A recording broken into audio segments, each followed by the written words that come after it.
3천일이 넘는 시간 동안 감금된 한 소녀는 수많은 매질과 잔인한 학대를 견뎌야 했습니다. 아무도 예상하지 못했던 것은 그녀의 자유를 10년 동안 빼앗은 자가불과 100m도 떨어지지 않은 이웃이었다는 사실입니다. 10년 후 경찰이 그녀를 발견했을 때 그녀의 몸무게는 겨우 36kg에 불과했습니다. 그렇다면 그 잔인한 이웃의 정체는 누구일까요? 그는 어떻게 그렇게 오랜 시간 동안 경찰의 눈을 피할 수 있었을까요? 이번 사건의 진실을 함께 파헤쳐보고 흥미로운 다음 영상도 놓치지 않도록 좋아요, 구독을 눌러주세요.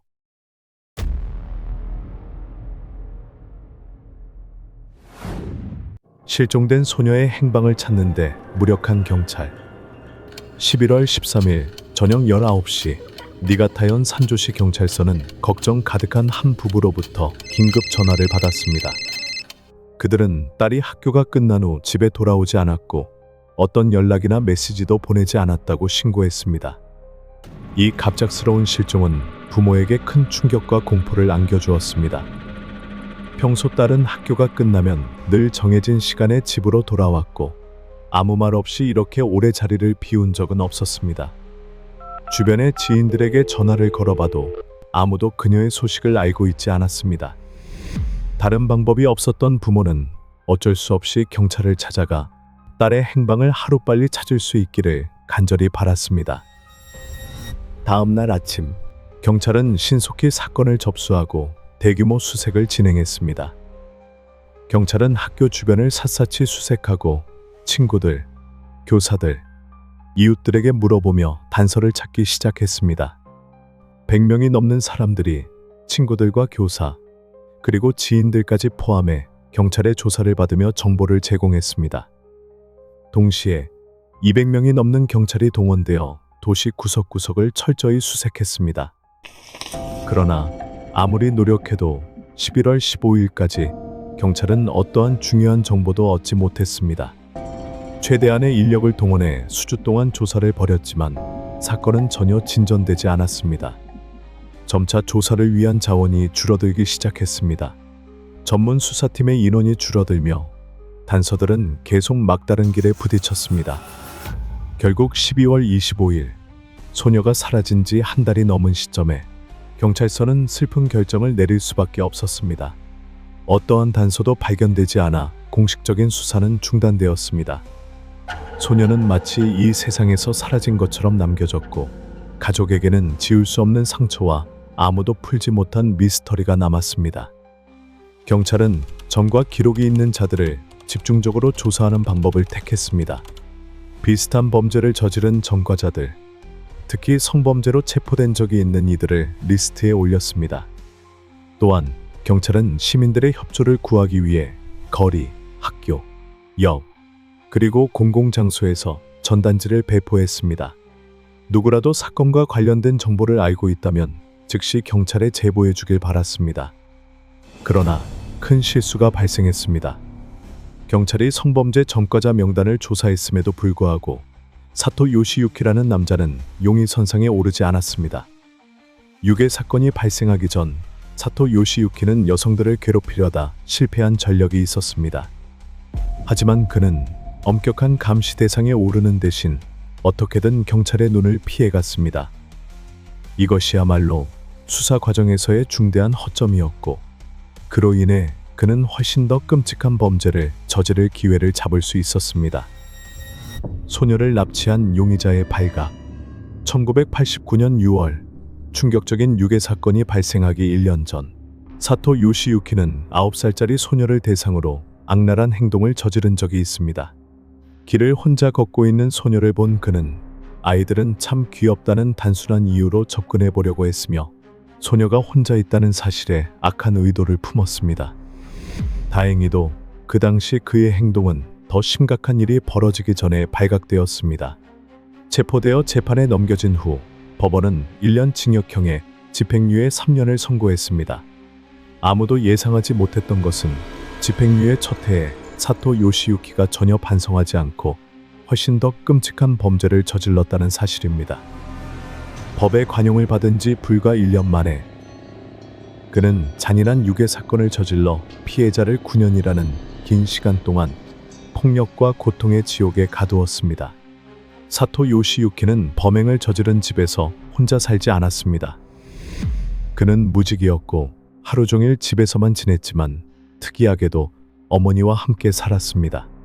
이는 실종된 아이를 그토록 오랜 시간 동안 감금하기에는 위험이 매우 컸다는 것을 의미합니다.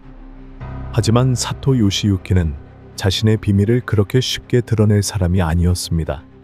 그는 상황을 통제하고 자신의 만행을 여러 해 동안 숨길 만큼 충분히 교활했습니다. 그 어둠의 시간 동안 소녀는 햇빛이 거의 들지 않는 좁은 공간에 갇혀 있었습니다. 매일 그녀는 언제 고문이나 학대를 당할지 모른다는 불안과 공포 속에서 살았습니다.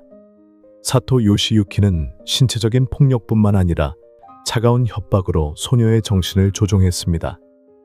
그는 단지 정신적인 억압에 그치지 않고 끊임없이 소녀에게 잔인한 신체적 폭력을 가했습니다. 유괴된 첫 달부터 사토 요시유키는 소녀가 도망칠까 두려워했습니다. 그는 소녀가 도망가지 못하도록 매우 잔인한 방법을 사용했습니다. 잠을 잘 때나 집을 떠날 때마다 소녀의 손과 발을 꽁꽁 묶어 움직이지 못하게 했습니다. 그 억압 속에서 소녀는 점점 지쳐갔고 저항할 힘도 서서히 사라졌습니다. 처음에는 몸부림쳤지만 시간이 지나면서 절망 속에서 체념하게 되었습니다. 사토 요시유키는 소녀가 더 이상 저항할 의지를 잃었다고 판단하고 나서야 조금씩 억압을 완화했습니다. 손은 더 이상 묶지 않았지만 도망갈 수 없도록 발은 1년 넘게 계속 묶어두었습니다. 9년이라는 긴 감금 기간 동안 사토 요시유키 외에는 누구도 소녀를 보지 못했습니다. 그녀가 갇혀있던 작은 방은 그녀가 볼 수 있는 유일한 세상이었습니다. 심지어 그녀는 자신의 존재가 발각될 경우 죽음을 맞이할 것이라는 협박까지 받았습니다. 사토 요시유키는 화가 나거나 불쾌할 때마다 소녀를 폭력적으로 대했습니다. 그 끔찍한 세월 동안 소녀는 700번이 넘는 가벼운 폭행과 200번에서 300번의 심각한 학대를 견뎌야 했습니다. 매질의 이유는 사소한 것에서부터 사토 요시유키의 기분에 따라 다양했습니다. 오랜 시간 동안 계속된 폭력 속에서 소녀는 고통스러운 세계에서 살아남는 법을 배웠습니다. 그녀는 사토 요시유키가 얼굴을 때리는 습관이 있다는 것을 알고 매질을 당할 때마다 눈을 보호하려고 했습니다. 그녀에게 눈을 잃는다는 것은 결코 탈출할 수 없다는 것을 의미했습니다. 그래서 그녀는 아무리 많은 고통을 겪어야 하더라도 자신의 몸에서 가장 중요한 부분을 보호하려고 노력했습니다. 9년이라는 긴 시간 동안 신체적, 정신적 학대를 당했지만 다행히 사토 요시유키로부터 는 당하지 않았습니다. 하지만 그렇다고 해서 그의 잔혹함이 덜해지는 것은 아니었습니다. 감금된 기간 동안 소녀의 삶의 모든 면은 사토 요시유키의 절대적인 통제 아래에 있었습니다. 식사부터 잠자리, 행동 방식까지 모든 것이 그의 지시에 따라야 했습니다. 처음 몇 년 동안 그는 소녀가 살아있을 수 있도록 식사를 제대로 제공했습니다. 하지만 그것은 자비심에서 비롯된 것이 아니라 소녀를 완전히 지배하기 위한 수단에 불과했습니다. 그는 소녀가 죽는 것을 원하지 않았지만 인간답게 사는 것도 허락하지 않았습니다. 감금된 지 6년이 지난 후 모든 것이 바뀌기 시작했습니다. 어느 날 사토 요시유키는 소녀의 발에 난점을 발견했습니다. 일반인에게 이는 걱정할 필요가 없는 세부 사항입니다. 하지만 사토 요시유키에게는 그것은 그녀를 대하는 방식을 잔인하게 바꾸는 변명이 되었습니다. 그는 그것이 당뇨병의 신호라고 어처구니 없는 판단을 내렸습니다. 만약 소녀가 실제로 병에 걸렸다면 병원에 데려가야 하고 이는 자신의 범죄가 드러날 위험을 의미했습니다. 하지만 그는 합리적인 해결 방법을 찾는 대신 극도로 잔인한 결정을 내렸습니다. 그는 소녀의 식사량을 줄이면 건강 상태가 나아질 것이라고 스스로 믿었습니다. 그 이후로 그녀의 식단은 완전히 바뀌었습니다. 그리고 병원에 데려갈 필요를 없애기 위해 매일 주던 세끼 식사를 단 한 끼로 줄였습니다.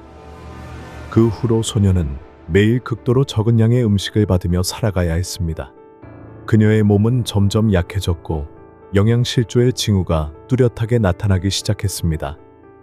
영양실조가 서서히 진행되며 소녀는 어지러움과 탈진에 시달렸지만 이를 개선할 방법은 없었습니다. 소녀의 몸이 점점 야위어 가는 것을 보면서도 사토 요시유키는 오히려 만족스러워하는 듯했습니다. 하지만 동시에 소녀가 굶어 죽을지도 모른다는 생각이 떠올랐습니다. 그는 소녀가 죽어버리면 더 이상 학대하고 통제할 대상이 사라진다는 이유로 그걸 원하지 않았습니다. 그런 생각에 사로잡혀 그는 자비롭게도 소녀의 식사량을 조금 늘려주기로 했습니다. 그러나 정상적인 식단으로 되돌리는 대신 그는 매일의 적은 식사에 조그마한 쌀떡 하나만을 더해 주었습니다. 이렇게 부족한 식단은 소녀가 15살이 된 때부터 구조될 때까지 무려 3년 동안 지속되었습니다. 심지어 감금되어 있는 내내 소녀는 씻을 수도 없었습니다. 침대에서 실수로 떨어져 온몸이 먼지로 뒤덮였을 때에야 그는 몇 년 만에 처음으로 소녀에게 씻을 기회를 허락했습니다.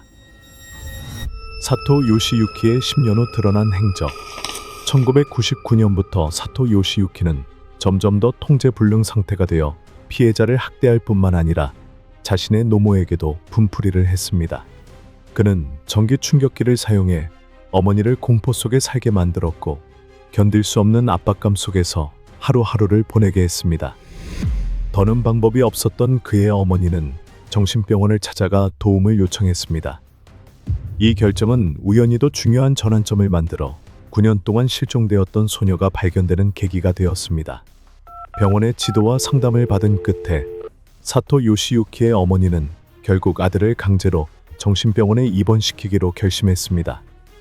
수년간 신체적, 정신적으로 학대당해온 그녀는 전문가의 개입이 없으면 사토 요시유키의 상태가 더 나빠질 것이라는 걸 알고 있었습니다.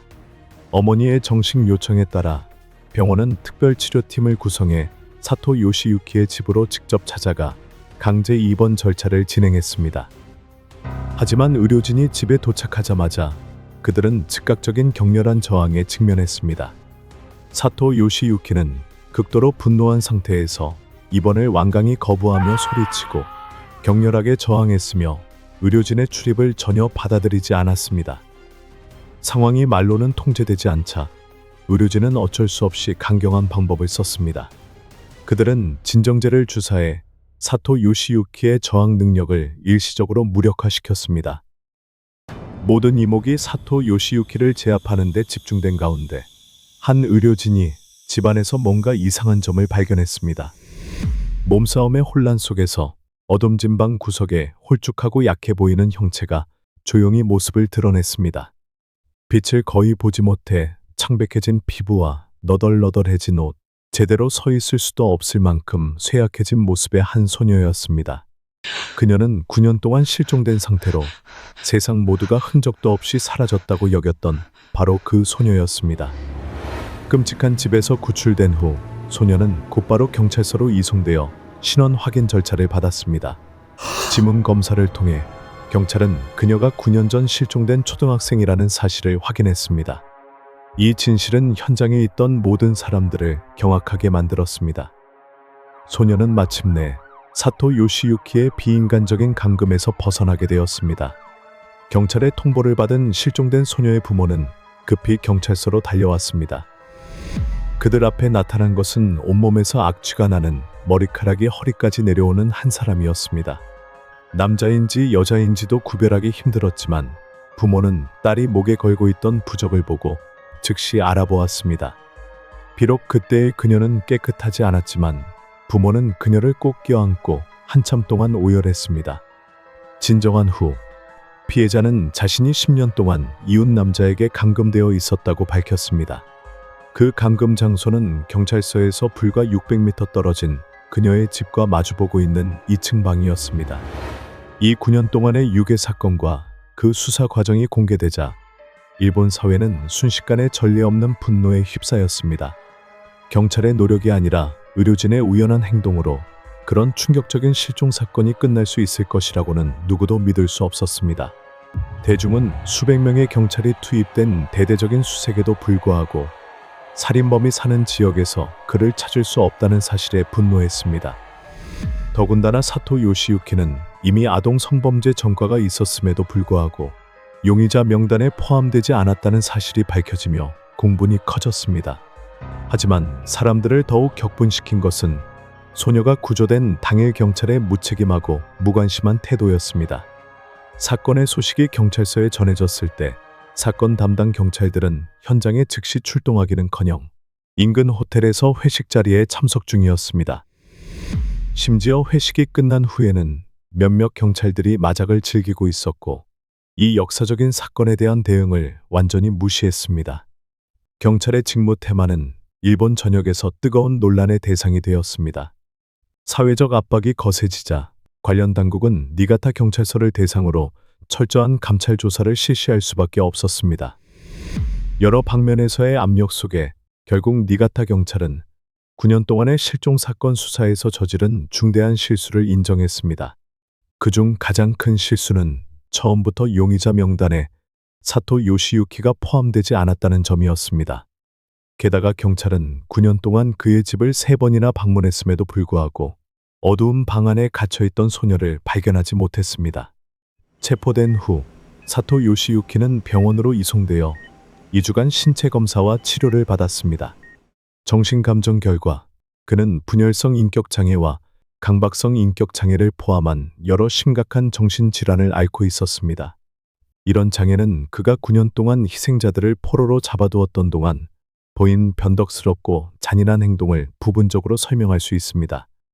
그러나 법률 전문가들은 이것만으로는 그가 저지른 끔찍한 범죄에 대한 형사 책임을 면제받을 수 없다고 주장합니다. 그는 진술에서 피해자를 포로로 잡아두고 있던 동안 환각과 이상한 생각이 있었다고 언급했습니다. 하지만 전문가들의 결론에 따르면 그러한 환각은 주로 그가 스스로 만들어낸 고립된 환경에서 비롯된 것이었고 그가 저지른 범죄의 본질과는 직접적인 관련이 없었습니다. 법정 진술에서 사토 요시유키는 염치 없는 변명으로 자신의 행동을 정당화하려 했습니다. 그는 피해자를 노예로 생각한 것이 아니라 단지 외롭지 않기 위해 친구가 필요했다고 주장했습니다. 이런 어처구니 없는 변명들은 그의 죄를 가볍게 해주기는커녕 오히려 대중의 분노를 더욱 불러일으켰습니다. 법원은 모든 정신 감정 결과와 9년 동안 자행된 학대와 감금 범죄를 종합해 사토 요시유키에게 징역 14년형을 선고했습니다. 이 형량은 그의 범죄에 대한 처벌을 의미했지만 대중에게는 턱없이 부족하게 느껴졌습니다. 일본 사회는 당시 사토 요시유키에게 내려진 형벌이 그의 범죄에 비해 너무 가볍다고 분노했습니다. 여론은 사법제도의 관대함에 분노했고 피해자에게 정의를 실현하기 위해 더 가혹한 형량을 요구했습니다. 하지만 시위의 물결이 아무리 거세졌어도 법원의 최종 판결은 변함이 없었습니다. 그의 형이 확정된 후 2016년에 출소한 사토 요시유키는 사회에 적응하지 못했습니다. 출소한 지 1년 만에 그는 자택에서 병으로 사망한 채 발견되었습니다. 그의 죽음은 일본 사법 역사에 남을 비극적이고 분노로 가득 찬 한 장을 마무리했습니다. 이 이야기를 끝까지 들어주셔서 감사합니다. 다음 영상에서 다시 만나 뵙겠습니다.